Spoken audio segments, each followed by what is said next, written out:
가까이 다가온 미래. 코로나19로 인해 우리의 일상은 참 많이도 달라졌죠. 그중에서도 큰 변화가 바로 돈에서부터 시작될 것이라고 하는데요. 중국은 세계 최초의 디지털 화폐인 디지털 위안을 벌써 도입하고 시범 운영하고 있습니다. 때문에 눈치만 보던 세계 각국들의 발걸음이 바빠졌다고 하는데요. 블록체인이 돈과 만나면 암호화폐, 디지털 화폐가 된다고 합니다. 변화는 피할 수 없는데 도통 이게 무슨 소린지 모르겠다 싶으신가요? 저희가 사세계 공동체 여러분을 위해서 블록체인에 대해 차근차근 설명해 주실 분을 찾았습니다. 이모 교수 지금 바로 모셔봅니다.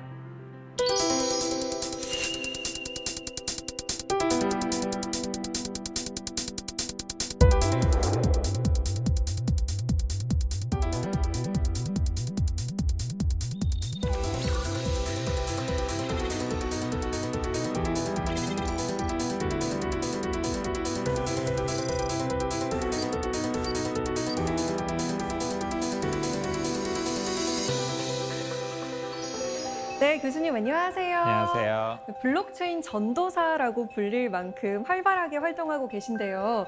교수님 어떻게 블록체인에 대해서 관심을 갖게 되셨나요? 제가 그 소프트웨어 벤처 융합전공 주임 교수인데요. 학생들을 인턴을 보내는데 그 회사가 블록체인 코인 거래소라고 하더라고요. 그래서 제가 보면은 그게 뭔지 갑자기 이제 호기심을 갖게 돼서 공부하게 됐습니다. 그렇군요. 사실 블록체인이라고 하면 좀 막연하게 느껴지고 두렵게 느껴지거든요. 전혀 걱정하실 필요가 없습니다. 아. 제가 자세하게 쉽게 설명해 드리도록 하겠습니다. 네, 오늘 교수님만 믿고 귀 쫑긋하고 열심히 한번 들어보겠습니다. 강연 잘 부탁드립니다. 예.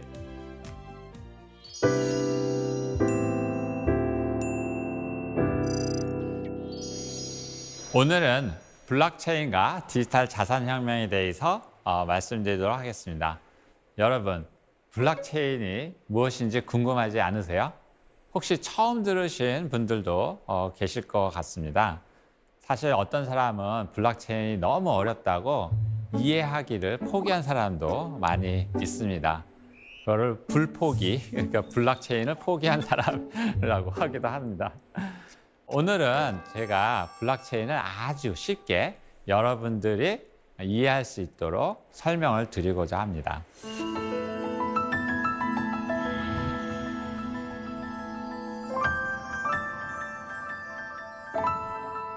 여러분 돈 다 좋아하시죠? 제가 강의할 때마다 돈 싫어하시는 분 손 들으니까 한 명도 없었어요, 여태까지. 근데 그만큼 돈이 우리한테 되게 중요한데 그 여러분이 보고 있는 5만 원짜리 지폐, 그게 바로 아날로그 머니죠. 근데 만약에 이 아날로그 머니가 디지털화돼서 우리 생활 속에 스며든다 그러면 세상이 어떻게 변할까요? 그 아날로그가 디지털로 변하는 여러 가지 세상의 그 케이스가 많이 있는데 첫 번째로 카메라, 아날로그 카메라 혹시 기억나시는지 모르겠는데요. 코닥이라고는 회사가 있었어요. 거기에는 아날로그 카메라의 필름으로 사실 그 먹고 사는 그런 회사인데 그 회사가 120년 된 오래된 회사였죠. 그래서 거기에 그 종업원 수도 15만 명까지 됐었는데 갑자기 세상이 디지털 카메라가 나오면서 더 이상 필름이 필요 없게 된 거죠. 그러다 보니까 아날로그 카메라가 디지털 카메라로 변하면서 더 이상 필름이 안 팔리기 시작해서 종업원 숫자가 15만 명에서 15,000명으로 줄고 그 회사는 12년 만에 문을 닫게 됐습니다.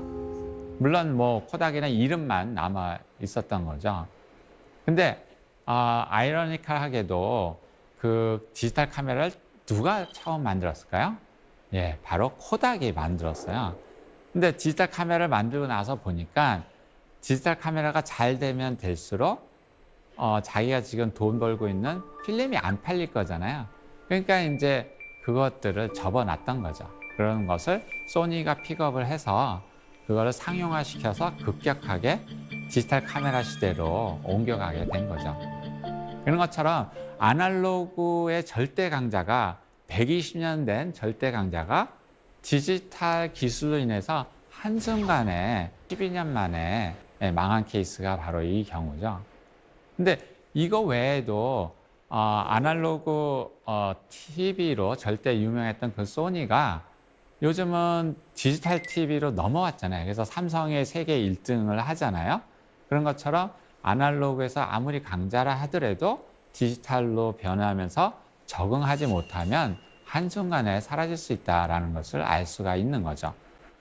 또 아날로그 그 전화기의 절대 강자였던 모토로라가 디지털로 변하면서 애플하고 삼성한테 그 자리를 내주었잖아요. 그런 것처럼 우리가 아날로그가 디지털 되면서 큰 변화가 일어났는데 만약에 아날로그 돈이 디지털 돈으로 변한다면 세상이 어떻게 변할까요? 누가 서바이벌 할 수 있고 누가 강자로 떠오를 수 있을까요? 자, 이제 이것을 이해하기 위해서 먼저 블록체인이라는 기술을 이해할 필요가 있습니다. 처음에 이제 조그만 동네에 A라는 사람이 있고 B라는 사람이 있는데 돈을 서로 꿔준 거예요. 그래서 100만 원을 꿔주고 물론 거기에 이제 차용증을 쓰겠죠. 그래서 A라는 사람이 B라는 사람한테 100만 원을 꿨다라는 차용증을 해서 양쪽에서 다 갖고 있었던 거죠.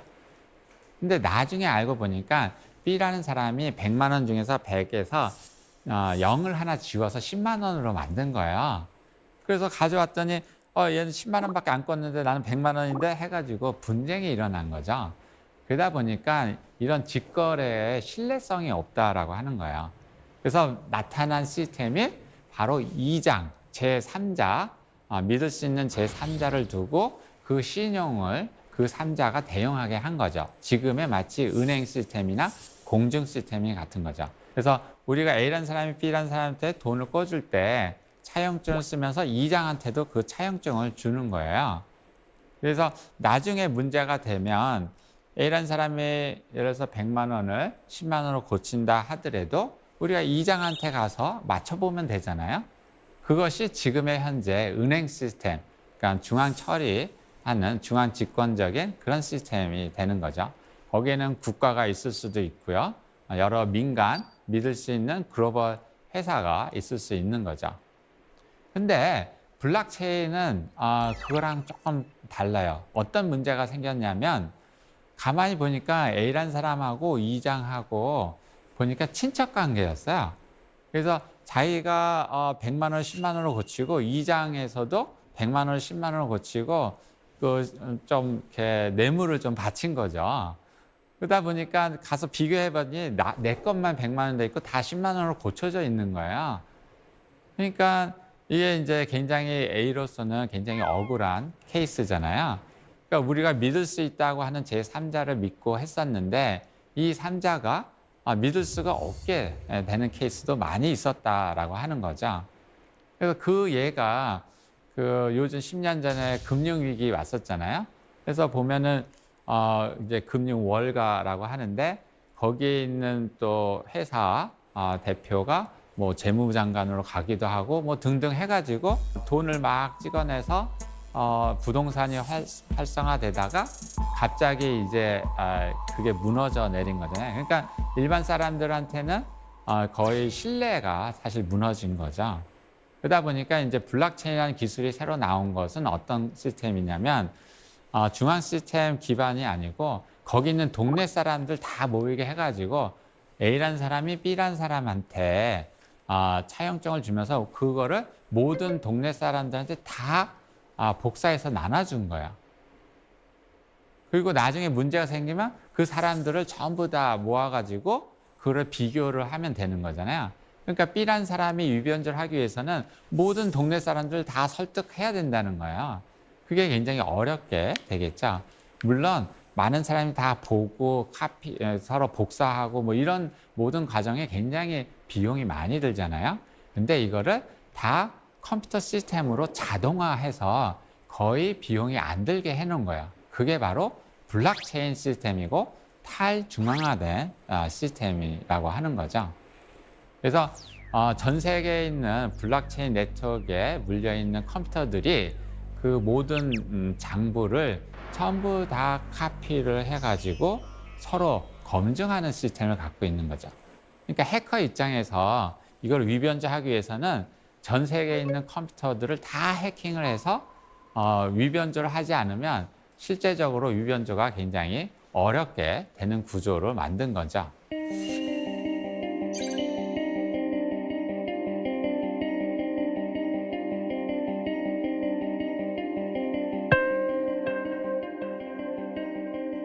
자, 이런 블록체인이 특히 미래 금융에 대해서 어떻게 변화를 가져올까요? 한 가지 한번 생각해 보면 지금 현재 우리가 5만 원짜리 지폐, 이게 바로 아날로그 돈이죠. 그리고 여러분 들어보셨을지 모르겠지만 비트코인이나 또 기업이 발행하는 디지털 화폐가 또 발행이 되고 있는데요. 이게 이제 디지털 머니라고 하는데, 이렇게 살펴보면 아날로그 돈이 그 위에 모든 금융 시스템을 올라가고 있어요. 그래서 은행이라든지 보험, 주식시장, 뭐 파생상품 등 이런 아날로그 머니 위에 모든 금융 시스템이 지금 현재 올라가 있죠. 근데 블록체인으로 인해서 새롭게 만들어낸 이런 비트코인과 같은 디지털 머니 위에 똑같이 그 위에 새로운 은행, 보험, 주식시장, 파생상품들이 그대로 만들어지고 있다라고 하는 거죠. 그러면 이런 아날로그 머니 위의 금융 시스템하고 디지털 머니 위의 금융 시스템이 뭐가 다를까요? 살펴보면 아날로그 머니에 있는 금융 시스템은 바로 B2B, 비즈니스 투 비즈니스, 기업 간의 금융, 그 다음에 B2C, 비즈니스 투 커스터머, 그러니까 소비자 금융, 그러니까 기업 금융과 소비자 금융. 근데 그 사이에 반드시 은행이라고 하는 중간자가 있다는 거죠. 근데 이런 블록체인 기반의 디지털 금융에서는 C2C, 커스터머 투 커스터머, 그러니까 고객과 고객이 바로 금융 서비스를 받을 수 있는 그런 직거래 플랫폼이 되고 있는 거죠. 그러니까 거기에는 B가 없어요. 그러니까 미들맨이 사라지는 것이 바로 블록체인이 가져오는 새로운 금융의 미래라고 하는 거죠. 그래서 블록체인이 기반으로 새로운 금융 시스템이 만들어지면 미들맨의 역할이 급격하게 축소가 되거나 또 그 시스템이 자동화돼서 사라지게 되는 거죠.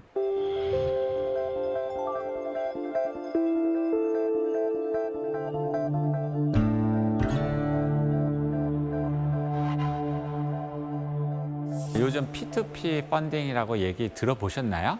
그러니까 이제 돈이 있는 사람과 돈이 필요한 사람을 서로 그냥 만나게 해주는 거예요. 그래서 이 업체는 돈이 필요한 사람에 대한 신용도 평가를 해주는 거죠.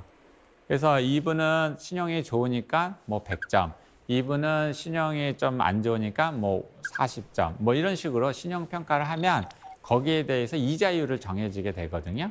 그러면 이제 투자자는 나는 좀 고수익을 얻겠다 그러면 신용도가 좋지 않지만 그래도 거기다 이렇게 돈을 빌려주게 되고, 나는 안전한 사람이 좋겠다 그러면 신용이 좀 높고 이자는 좀 적게 받는, 그런데 이제 돈을 서로 주고받게 해주는 소위 말하는 금융 복덕방, 이게 이제 P2P 업체였죠.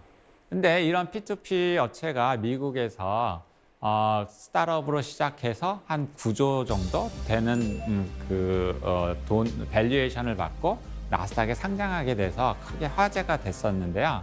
이러한 그 비트코인과 같은 직거래할 수 있는 새로운 은행 시스템이 나온 거죠. 그것을 크립토 뱅크라고 하죠. 보통 우리가 생각하는 은행 라이선스를 받았고 더 나가서 암호화폐를 다룰 수 있는 크립토 라이선스까지 받았죠. 그러니까 은행이 암호화폐를 발행하고 그거를 유통하고 또 저장하고 또 매매하고 또 폐기 처분하는 그 모든 과정에 대한 라이선스를 은행이 갖게 됐죠. 그래서 스위스에서는 5개 크립토뱅크가 출발을 했습니다. 굉장히 이제 선진적으로 나간 거죠. 근데 이제 우리나라는 이번에 이제 인터넷 은행이 지금 3개 정도 만들어졌는데 아직 그 크립토 라이선스는 허락돼 있지 않는 상태죠. 그래서 이제 앞으로 은행의 변화가 어떻게 될지 상당히 지켜보면 흥미가 있을 것 같습니다. 더 나가서 요즘 이제 페이팔이라고 하는 소위 말해서 인터넷으로 돈을 결제하는 그런 시스템인데 거기에 이제 암호화폐인 비트코인을 받기로 한 거죠. 그래서 굉장히 큰 화제가 되고 있는데요. 그래서 이러한 이제 페이팔이 그런 암호화폐를 다루기 위해서는 비트코인을 많이 사고 있다는 소식도 들리기도 합니다. 그래서 거기 나가서 하다 보니까 이런 이제 마스터카드나 우리가 보통 말하는 그런 이제 페이먼트에 결제에 많이 쓰는 신용카드가 있잖아요. 그런 것들이 이제 비트코인을 가지고 페이를 할 수 있는 그런 시스템으로 고려를 하고 있다고 연구 중에 있다고 들었습니다. 이렇듯이 우리가 암호화폐가 생활 속에 급격하게 들어오는 것을 우리가 알 수가 있겠는데요. 이것들이 이제 내년에 되면 실제적으로 여러분들이 쓸 수 있는 세상으로 올 것으로 예측되고 있습니다. 교수님, 근데 제가 강의를 듣다 보니까 좀 헷갈리는 부분이 있어요. 암호화폐, 가상화폐, 가상자산. 사실 용어가 좀 낯설어서 다 네. 비슷비슷하게 들리거든요. 네. 용어 정리 좀 해주실 수 있을까요? 예, 굉장히 어려운 질문을 하셨습니다. 굉장히 헷갈리시죠? 예, 저도 헷갈립니다.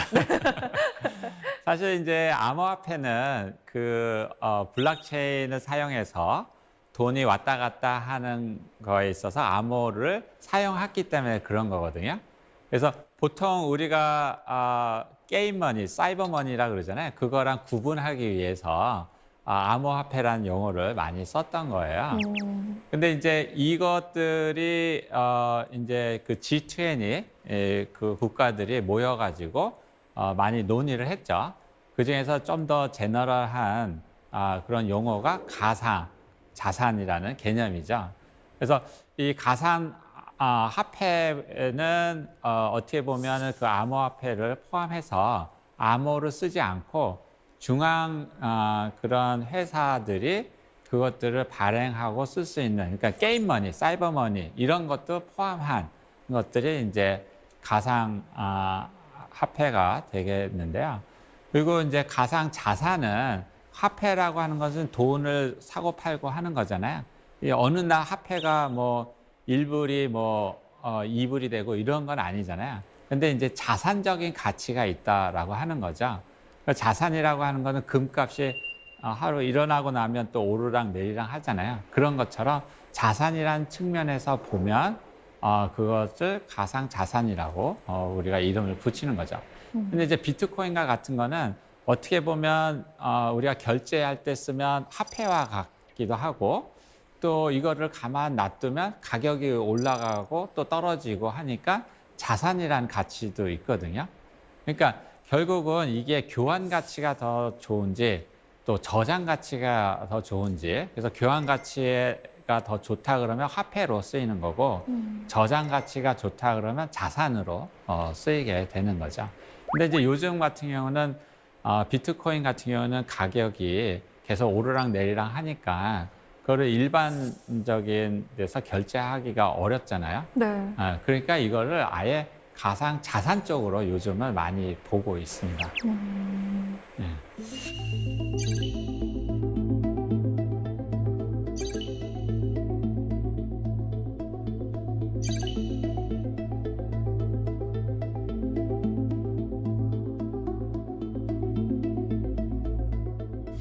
또 여러분 어떻게 페이스북 하시나요? 예. 그래서 많은 젊은 사람들이 페이스북을 많이 하시죠. 근데 이 페이스북의 사용자를 보면 25억 명이나 된다고 합니다.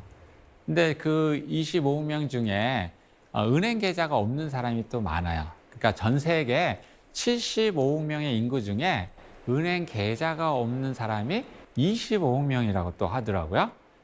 그것을 unbank, 그러니까 뱅크가 없는, 사용할 수 없는 사람이라고 하는데, 그 사람들은 그래도 많은 사람들이 핸드폰은 갖고 있다라고 하는 거죠.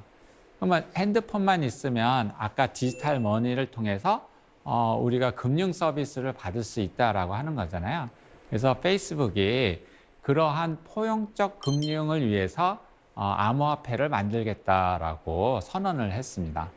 근데 생각을 한번 해보면 미국 달러가 전 세계의 패권 화폐로서 사용되고 있는데 그 사용 명수가 얼마 안 되잖아요. 미국인 뭐 3억 명 플러스 알파잖아요. 근데 25억 명이 만약에 페이스북을 통해서 암호화폐가 만약 사용되고 결제가 된다 그러면 굉장한 일이 일어나게 되는 거죠.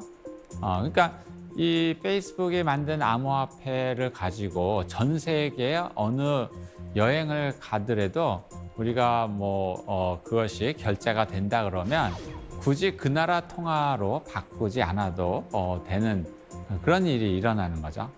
그러니까 이제 많은 국가들이 아니 글로벌 민간 기업이 만든 화폐가 전 세계에 이렇게 쓰이게 되면 자국 통화는 어떻게 되는 건가 하고 굉장히 우려의 눈초리가 있었던 거죠. 그래서 미국 청문회를 열어서 그걸 하지 말라고 하고 뭐 여러 가지 압력이 들어왔지만 결국은 이제 1달러를 패깅해서 암호화폐를 그러니까 이제 디지털 화폐를 발행하기로 했다고 들었습니다. 즉 이제는 우리가 글로벌 컴퍼니, 그러니까 민간 기업이 자기의 어떤 포인트나 이런 것들을 디지털 화폐로 만들어서 사용자가 그것들을 가지고 다른 데 물건을 사거나 결제하는 데 쓰이는 그런 시대가 내년서부터 이제 생길 수 있다라고 볼 수가 있겠죠. 그러다 보니까 여러 국가의 중앙은행에서는 굉장히 걱정이 많이 있습니다. 민간 기업이 일단 그 페이먼트 결제 시장을 다 장악하게 되면 이 통화가 쓰이지 않게 되잖아요. 그러니까 통화 주권에 대한 우려가 많이 생기는 거죠. 그래서 중국에서는 이런 위안화, 법정화폐죠. 그거를 디지털 위안화로 만들기로 결정을 하고 지난 5월 달에 일부 도시에서 실험을 했죠. 그리고 10월 달에는 200위안을 5만 명한테 나눠주고 그거를 일주일 안에 쓰는 실험을 해서 성공적으로 마쳤다고 합니다. 그래서 이것이 성공해서 더 많은 도시에서 쓸 수 있도록 확대를 하고 있고 또 더 나아가서는 이제 뭐 2022년 베이징 그 윈터 겨울 올림픽도 있고 하니까 세계의 많은 사람들이 이 디지털 위안화를 쓰게끔 하는 것을 이제 목표로 해서 가고 있다고 들었습니다. 그러면 이제 우리나라에서도 중국 관광객들이 오면 이런 디지털 위안화로 쓰겠죠. 그러면 핸드폰만 있으면 그거를 받아서 통용이 되니까 우리나라도 디지털 위안화가 사용되는 국가가 될 수도 있겠죠. 그래서 많은 국가에서 또 특히 중앙은행에서는 이 또한 자국의 통화 주권을 지키기 위해서 디지털 화폐를 발행하지 않으면 안 되게 되었습니다. 그래서 이제 굉장히 보수적이었던 일본도 거기서 연구가 들어가고요. 특히 이제 우리 나라에서도 보면은 2021년 12월까지 디지털 원화를 시범 사업을 하겠다고 공포를 했습니다. 그래서 아마 내년 내후년 정도 되면 몇 분은 아마 핸드폰으로 디지털 원화를 받아서 바로 친구한테 핸드폰으로 바로 이렇게 전송하는 그러한 시대를 우리가 맞이할 걸로 예측이 되고 있습니다. 그래서 보면 디지털 머니가 크게 세 개로 나눌 수 있겠죠. 하나는 그 비트코인과 같이 완전히 탈중앙화된 컴퓨터로 보증하는 그러한 암호화폐 시장이 있겠고 또 국가가 발행하는 법정 디지털 머니가 또 있겠고, 또 글로벌 컴퍼니가 만든 민간에서 만든 디지털 화폐가 있겠죠. 그래서 이러한 세 개의 그 디지털 머니가 서로 보완하면서 경쟁하는 시대가 앞으로 다가오고 있다라고 볼 수가 있겠죠.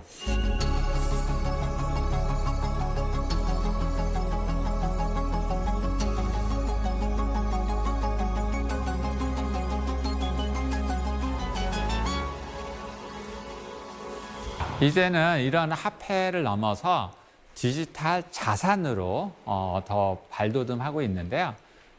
도대체 이런 디지털 자산이 어떻게 변화를 일으키고 또 우리의 삶을 변하게 할 건가 살펴보도록 하겠습니다. 자, 보면 우리가 이제 강남에 좋은 빌딩이 있는데 한 100억 하는 거예요.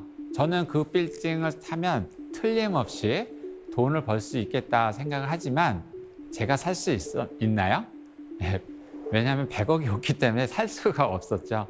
근데 이제 이런 블록체인 기술을 사용하면 그 빌딩의 일부를 쉽게 살 수 있다라고 하는 거예요. 그럼 무슨 말이냐 하면 100억짜리 빌딩이 있으면 100억의 빌딩을 담보로 그 소유권을 100억 개의 토큰, 코인으로 만드는 거죠. 그러면 그 100억 개의 코인 중에 내가 10만 원어치 그 코인을 사면 10만 원어치 주인이 되는 거예요. 그러면 그 100억 개 그 빌딩에서 나오는 임대소득, 그죠? 그거는 그 포션만큼 매달 나한테 꼬박꼬박 오는 거고, 만약에 100억이 200억으로 빌딩 값이 올랐다 그러면 그 양도소득에 대해서도 저한테 그 포션만큼 받을 수 있는 거죠. 그러다가 내가 돈이 당장 필요해서 그 코인을 다른 그 소유권이죠, 빌딩에. 그 소유권을 다른 사람에게 넘겨서 당장 필요한 돈을 우리가 받을 수도 있는 거죠. 근데 거기에 우리가 빌딩을 사고 팔 때는 어때요? 들어가는 취득세 엄청 많죠. 그죠? 그런 것들이 다 필요가 없게 되는 거죠. 그래서 이제 이러한 것들이 부동산 같은 큰 그런 자산들이 토큰화돼서 전 세계로 유동하는 시대가 다가온다라고 볼 수가 있겠죠. 예전에 버스 탈 때 토큰 썼다고 하잖아요. 예. 그런 토큰은 알겠는데 지금 교수님이 말씀하시는 토큰은 그게 정확히 뭔지 잘 모르겠어요. 버스 토큰을 아세요? 굉장히 놀라웁니다. 예전에 토큰을 우리가 많이 썼거든요. 왜냐면은 그 토큰 내지 않고 현금을 내면 일일이 계산을 하고 거스름돈 받고 이러다 보면 사람은 많은데 맞아요. 굉장히 느려지게 되잖아요. 그래서 토큰이라고 하는 것은 이것을 버스 타는데 필요한 돈, 그리고 그걸 이미 지불하고 약속이 돼 있는 거거든요. 그래서 아까 제가 코인하고 토큰 얘기를 했잖아요. 코인은 어떻게 보면은 뭐 10원짜리 그런 코인 같이 기본적으로 지불 결제에 쓰는 그런 단위라고 한다 그러면, 토큰은 어떤 거를 거기에 약속이 들어간 거야. 그러니까 이제 지불도 물론 들어가거니와 이걸 하면 버스를 탈 수 있는 권리가 여기 들어가는 거죠. 근데 이것들을 디지털로 토큰을 만든 거죠. 그러면 거기에는 디지털 약속, 그런 프로그램이 들어가 있는 코인, 그게 바로 토큰으로 생각하시면 될 것 같습니다. 특히 이제 많은 사람들이 금에 대해서 올해 관심이 많이 있습니다. 이 금을 사면, 상품으로 사면 부가가치세를 내잖아요. 그죠? 그리고 금을 받으면 일단 무겁잖아요. 그죠? 그리고 도둑 맞을 수 있으니까 이거를 또 철통같이 지키냐고 또 굉장히 노심초사 또 하잖아요. 그리고 이거 팔 때도 이게 진짜 금인가? 또 누군가가 검증을 해줘야 되잖아요. 그래서 누구는 금바지 바지는 이렇게 깨무는 그런 것도 보셨죠. 그래서 이렇게 금을 사고 팔 때 굉장히 비용도 많이 들고 신뢰라고 하는 부분이 되게 어렵습니다. 근데 이 금을 패깅한다 그러는데, 금을 담보로 금의 소유권을 그 토큰으로 만들어서 이 토큰을 갖고 있으면 금 1g을 갖고 있는 거랑 똑같은 거예요. 그래서 홍콩에서 그 금 토큰을 갖고 있으면 홍콩 금거래소에 가면 1g의 금을 찾을 수 있는 그런 권한을 주는 그런 거를 이제 금 토큰이라고 하는데, 그런 세상이 이제 온다는 거죠. 그래서 우리나라 기업들 중에서도 금 거래소를 인수를 해가지고 그 금액 그 거래를 블록체인으로 관리를 해주는 그런 기업들도 나오기 시작을 했습니다. 또 여러분 피카소 되게 유명하잖아요. 근데 뭐 하나에 뭐 150억씩 이렇게 하는데 우리 당연히 돈이 없어서 그걸 살 수가 없죠. 근데 아까 그 부동산처럼 그림을 토큰화를 하는 거야. 그래서 150억 개 토큰을 만들어서 예를 들어서 10만 원어치 그 토큰을 사면 그 지분에 참여를 하게 되는 거죠. 그래서 그 그림이 값이 올라가면 그 지분만큼 이익을 받을 수 있는 세상이 오는 거죠. 이렇듯이 우리가 말하는 그 자산들, 보이는 자산, 부동산, 금, 은, 뭐 이런 모든 것들이 토큰화돼서 전 세계에 사고 팔 수 있는 유동화를 시킬 수 있는 것이 오고요. 또 보이지 않는 자산이 있어요. 그것은 뭐 컨텐츠나 지적재산권, 뭐 특허와 같은 거, 그림이나 뭐 여러 가지 창작물들이 많이 있겠죠. 이러한 것들을, 이러한 권리를 바로 토큰화해서 전 세계에 유동화시킬 수 있는 거죠. 예를 하나 들면 BTS 여러분 좋아하시죠? 그래서 새로운 뮤직비디오를 만드는데 100억이 든다고 해요. 예를 들면. 근데 한 사람이 100억을 투자해서 만들 수도 있겠죠. 근데 그거보다는 1억 명이 100원씩 투자를 하는 거예요. 그러면 그렇게 해서 만들어진 BTS 뮤직비디오는 만들자마자 어떻게 돼요? 1억 명이 다 보겠죠. 자기가 투자한 뮤직비디오인데. 그리고 옆에 사람들, 친구한테 소개를 하는 거야. 이거 보라고. 그래서 이게 더 잘 되면 이익이 그 사람한테도 돌아가는 거잖아요. 그러니까 결국은 블록체인, 이런 토큰화는 이익 공유 시스템이 되는 거죠.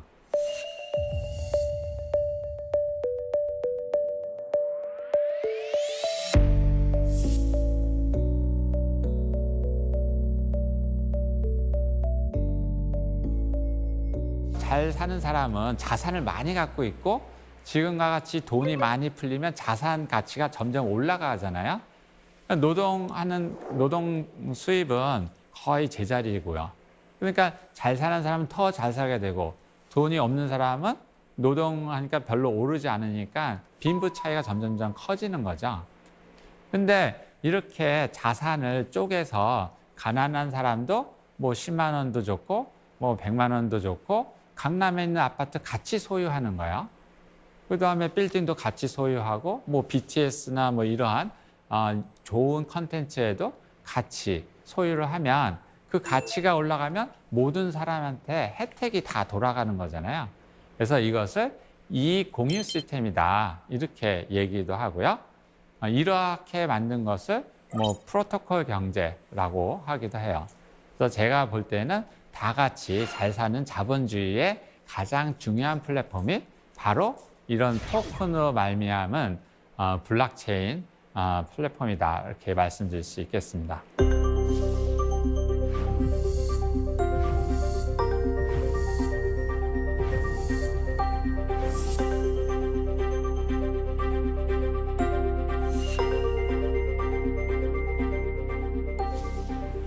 그래서 앞으로 다가오는 그런 세상이 디지털 자산인데요. 이게 어떤 리포트에 보면 2030년까지 거의 2,200조 원 시대가 된다고 합니다. 매년 59%, 즉 60%씩 성장하는 산업이 되고요. 이런 산업에서 일단 자산을 제대로 평가하는 평가회사. 그러니까 뭐 BTS가 만든 뮤직비디오가 앞으로 얼마의 가치가 있고 얼마의 수입을 만들어낼 건가를 정확하게 판단해서 리포트를 하게 되고 그 리포트를 보고 내가 그 자산을 투자할 건가 말 건가를 결정하게 되는 거잖아요. 그래서 이런 평가회사가 필요하고 또 이러한 뭐 금이나 은이나 뭐 부동산이나 또 지적재산권 뭐 이런 컨텐츠를 담보로 토큰을 발행하는 토큰 발행 회사가 이제 나오게 된다는 거죠. 그리고 이렇게 만든 토큰을 디지털 자산을 거래할 수 있는 거래소가 나온 거죠. 그래서 이 세 가지가 독립적으로 잘 법적으로 세팅이 되면 전 세계 부동산이 얼마나 많아요. 전 세계 금이 얼마나 많아요.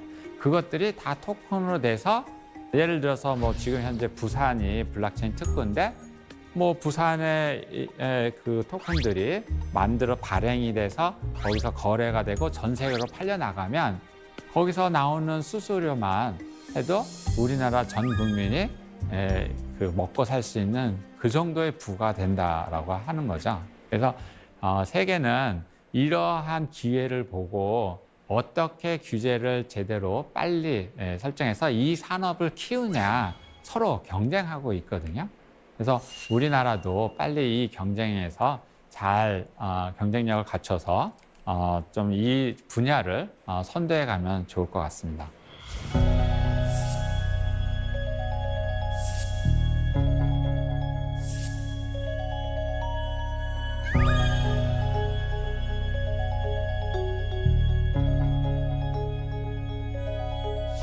일단 디지털 머니가 되면 이 디지털 돈도 프로그램이 가능한 거죠. 돈을 프로그램 가능하다는 건 또 무슨 말일까요? 예를 들어볼게요. 우리 애가 게임을 너무 좋아했어요. 그래서 고등학교 때도 계속 게임하더니 대학에서도 내내 게임하더니 졸업하고도 게임을 하는 거야. 그래서 너무 이제 제가 부모로서 열이 나가지고 제가 게임 머니를 만들었어요. 그래서 게임 머니는 뭐냐면 그 머니에다가 어떤 게임을 할 수 있고 또 게임할 수 있는 시간은 어느 거고 그 다음에 또 몇 시부터 몇 시까지 게임하고 또 몇 분 할 수 있는지 이런 거를 프로그램을 넣어서 준 거죠. 그러면 이제 우리 아들은 그거를 사용하게 되면 그 정해진 시간에서만 우리가 게임을 할 수 있는 거죠. 그런 것처럼 우리가 돈을 어디에 쓰고 누가 어떻게 하는지 이런 것들 전부 다 프로그램에서 쓸 수가 있다라고 하는 거죠. 그래서 한 가지 또 재미난 얘기는 제가 이런 것들을 발표를 했더니 저 뒤에서 손을 드는 거야. 그래서 교수님, 네, 제가 알기로는 교수님도 아내분한테 용돈을 받아 쓰는데 그 아내분이 그러한 그 프로그램 머니를 주면 좋아하시겠어요? 그래서 제가 할 말이 없더라고요. 그래서 저는 그 돈을 받으면 해킹을 해서 제 마음대로 쓸게요. 뭐 이러고 말았는데, 근데 어쨌건 그런 이제 투명한 사회가 될 수 있다라고 하는 거죠. 그리고 요즘 이제 재난지원금 많이 주잖아요. 근데 이런 디지털 머니로 주면 누가 그 디지털 머니를 받아서 어디에 언제 어떻게 썼다라고 하는 물론 그 민간 정보는 빼고 그 돈의 흐름만 우리가 데이터를 얻어낸다 그러면 얼마나 이 재난지원금이 효과적으로 썼는지 우리가 알 수 있잖아요. 그럼 제2차, 3차 재난지원금을 줄 때 정말 필요한 사람한테 필요한 양만큼 주는 아주 정확한 새로운 정책을 만들 수 있는 거잖아요. 이런 것들이 다 디지털 머니의 장점이 되는 거죠. 그다음에 이제 앞으로는 데이터가 돈이 되는 세상이 온다라고 하는 거죠. 그러니까 내가 어디에서 얼마나 무엇 때문에 썼는가 이런 모든 데이터가 예전에는 그냥 그 신용카드 회사한테 다 줬는데 신용카드 회사는 그거를 모아다가 자기 마케팅이나 뭐 이런 데 다 쓰고 저한테 그 이익을 공유하지 않았잖아요. 근데 이제 블록체인 세상에 오면 그 데이터는 내 것이라고 하는 데이터 주권을 우리가 주장할 수가 있죠. 그렇게 되면 그 데이터를 활용해서 돈을 벌면 분명히 내 지분이 있는 거죠. 이익을 같이 공유하는. 그래서 내가 쓰는 그 데이터가 이제는 돈이 되는 시대가 온다라고 하는 거죠. 우리가 요즘 뭐 기본소득 얘기를 많이 하잖아요. 근데 기본소득은 일단 돈을 나눠주면 눅 녹듯이 다 사라져 버리잖아요. 그 생활하고 나면. 근데 만약에 우리가 생활하면서 얻어지는 그 데이터를 얻어가지고 그 데이터를 주는 대가로 기본소득을 받는다 한다면 그 데이터가 남아서 새로운 인공지능을 학습시키기도 하고 더 좋은 정책을 만들기도 하고 해서 부가가치가 창출이 되는 거죠. 그러니까 새로운 산업을 일으킬 수 있는 거죠. 그래서 저는 기본소득 전에 이런 데이터 기반 기본소득이 있어야 된다라고 생각을 합니다. 그리고 앞으로는 이런 데이터가 국가 경쟁력의 핵심이 되는, 그러니까 우리 요즘 말로는 석유에 해당이 되잖아요. 원석에 해당이 되잖아요. 이게 바로 데이터가 파워가 되는 그런 세상이 올 거기 때문에 이제 여러분이 만들어낸 그 모든 데이터에 대해서 데이터 주권을 주장해야 된다라고 생각을 합니다.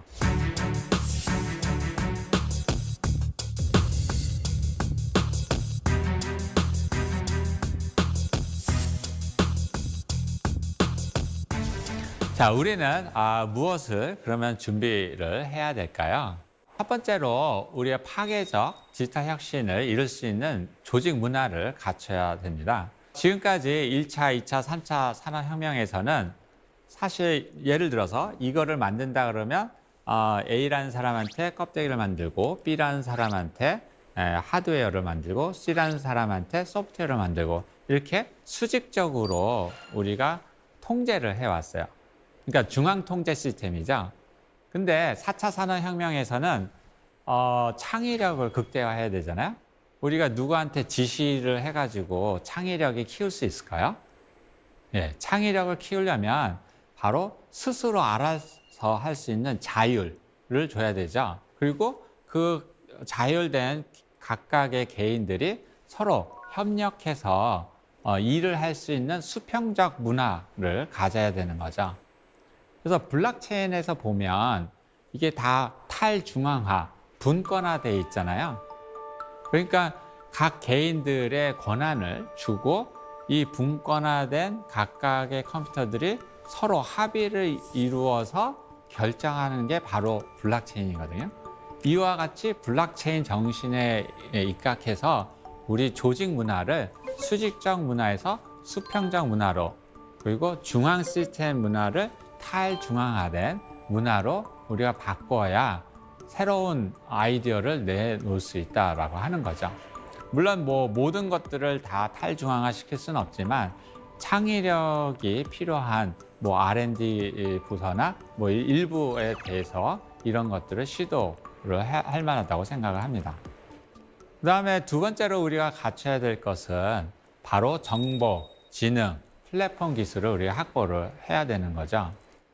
그래서 우리가 아날로그에 머물러 있던 그런 여러 가지 비즈니스들이 이제 만나지 못하니까 비대면으로 넘어가고, 비대면의 필수적인 게 바로 디지털이잖아요. 그래서 우리가 디지털 전환을 좀 더 가속화해서 가야 된다라고 생각을 합니다.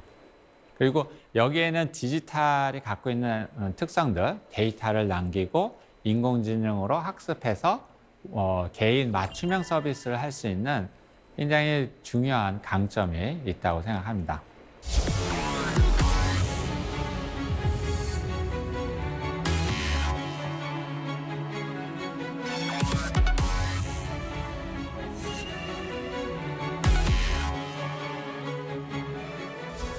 혁신이란 새로운 시장을 만드는 것이 아니라 시장의 주체를 바꾸는 것이다.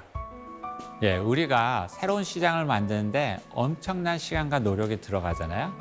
근데 아날로그로 되어 있는 시장을 디지털 기술로 가져오면 되는 것입니다. 오늘 이렇게 블록체인 되게 어려운 주제에 대해서 우리 다뤘는데요. 블록체인은 4차 산업혁명에 굉장히 중요한 기술로서 어렵더라도 여러분들이 많은 관심을 가지고 준비를 한다 그러면 앞으로 여러분이 살아가는 세상에 있어서 선도할 수 있다고 생각합니다. 이것으로 마치도록 하겠습니다. 감사합니다.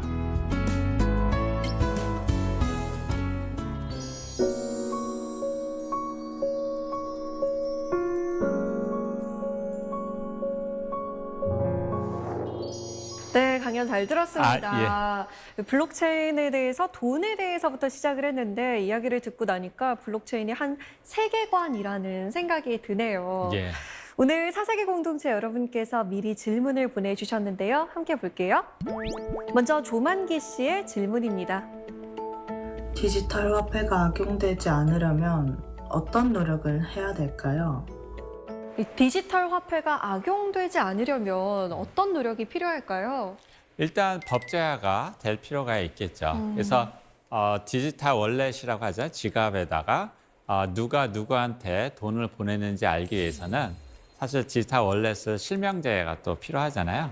그러면 이제 DID라고 해서 디지털 신원 확인하는 서비스가 또 있어야 되죠. 네. 이런 것들이 다 규제 안에서 법제화가 돼가지고 투명하게 쓸 수 있도록 해야 되고 또 이것이 누가 누구한테 보냈는가를 다 알면 그야말로 정부는 모든 국민들의 생활을 다 보는 거잖아요. 그렇죠. 그러니까 사생활 침해가 또 될 수 있거든요. 요즘 말하면 소위 빅브라더 같이 네. 될 수 있기 때문에 법제화가 돼서 이것들을 만약에 불법적으로 본다 그러면 강력한 처벌을 할 수 있는 법 조항이 필요한 거죠. 네, 다음 질문 보겠습니다. 김영은 씨의 질문입니다. 블록체인 공부를 하고 싶은데 종류가 너무 많아서 어렵게 느껴져요. 혹시 쉽게 시작할 수 있는 방법이 있을까요?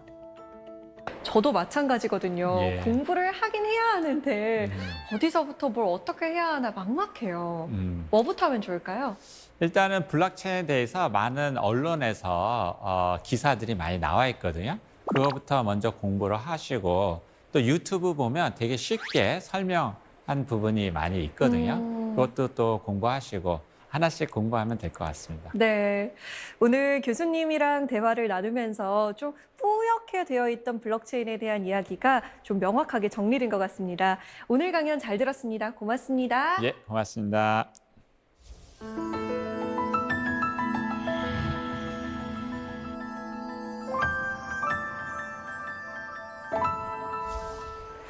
기온이 갑자기 내려가면 사람만 병이 나는 것이 아니죠. 차도 마찬가지입니다.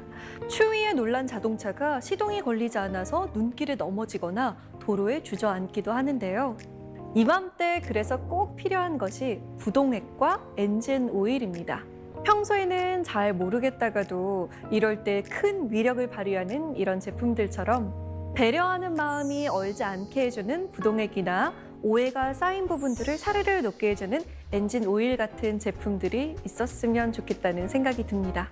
사세계 공동체 승이다. 저희는 다음 시간에 찾아오겠습니다. 고맙습니다.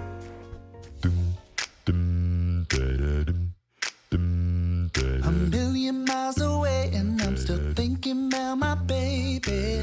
Ain't misbehaving, no, you don't need to worry. I'm having a good time.